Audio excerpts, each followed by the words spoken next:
Students, today we are going to study finding square root by division method. So let's learn that method.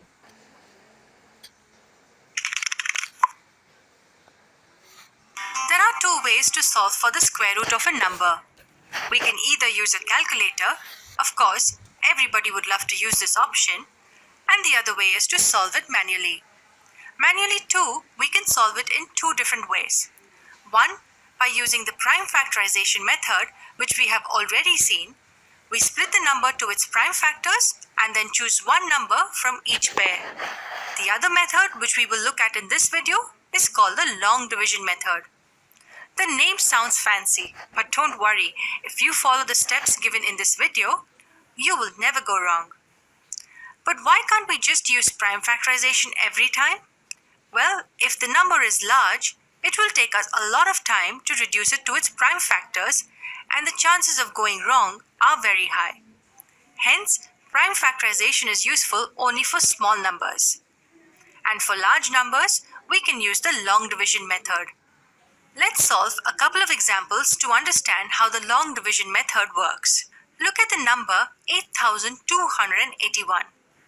If we have to reduce this number to its prime factors, we would first have to think of all the divisibility rules and so on, and that would take us a lot of time. So for such large numbers, we use the long division method. The first thing we need to do in the long division method is to draw lines like this. A line on top and a line to the left of the number. When you draw a line on top of the number, remember to leave some space above the number. Once you're done drawing these lines, you're ready for the first step. The first step is to mark pairs of digits from the unit's end.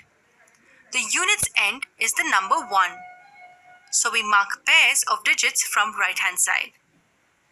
This becomes our first pair from the right, the number 81. We continue to mark pairs till we cover all digits of the number.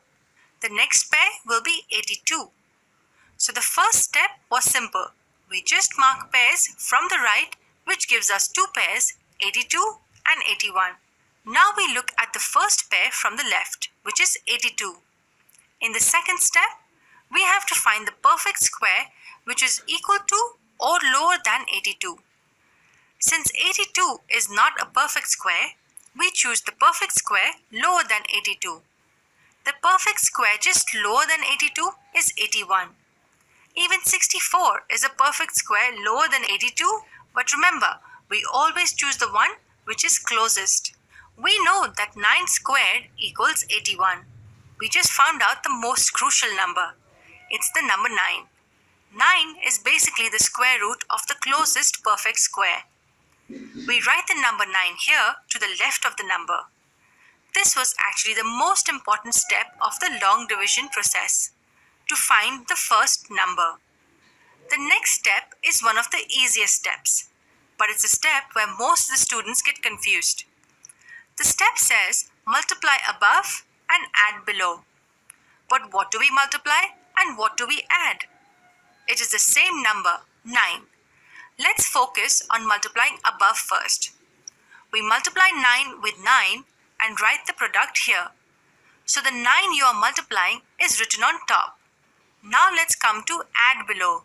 We add 9 with 9 and write the sum underneath. 9 plus 9 gives us 18. We multiply the same number with itself above and wrote the product here. And we added the same number with itself and wrote the sum here. Remember, when we multiply or add, we're doing the operation with the same digit. In this case, it's 9. So we have completed 3 steps. First, we found the pairs from the right. Second, we found the perfect square and wrote its square root here. Third, we multiplied above and added below.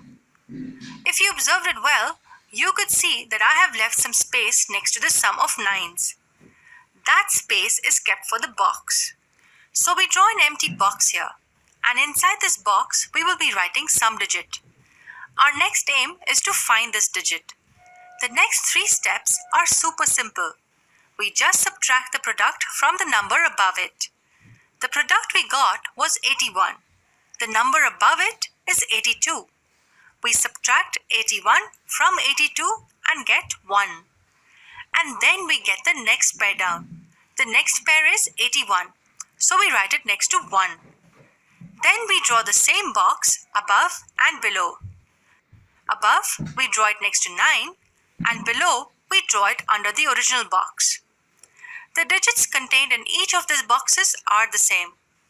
The next step, according to me, is the most interesting step of the long division method. We use trial and error to find the digit in the boxes. We look for the product of two numbers, which gives us 181. This is how the product should look. What number do you think we can write in the boxes to get 181 as a product? Remember, the digits in both the boxes have to be the same. Yes, 181 multiplied by 1 gives us 181. So we have found the digit in the boxes. It's 1.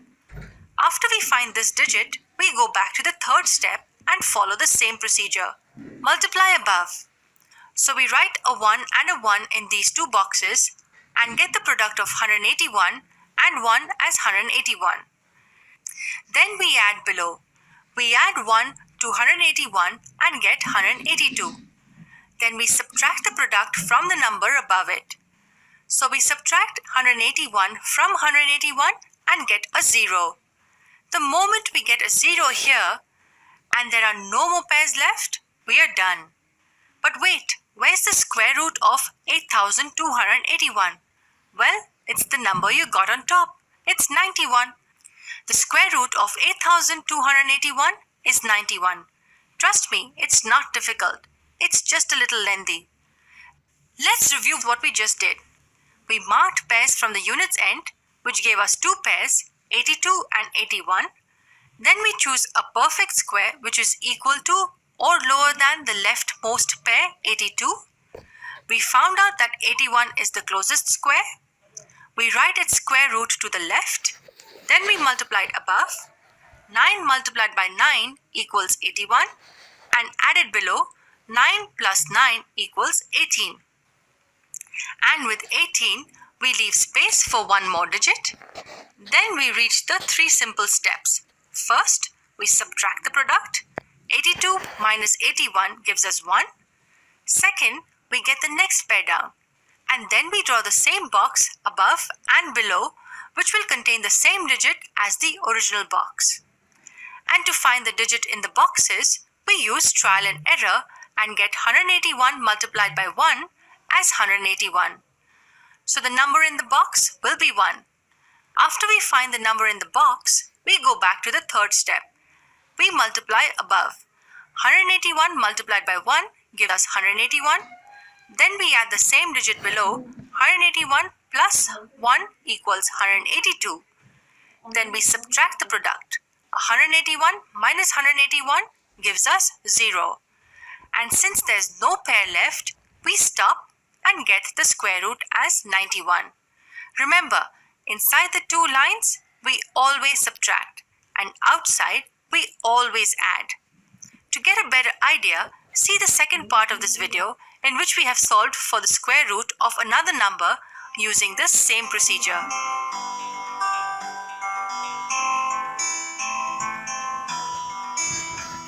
So students, I hope you all have understood how to find the square root by division method. So there is a small assignment based on it. Please try to solve it. Thank you.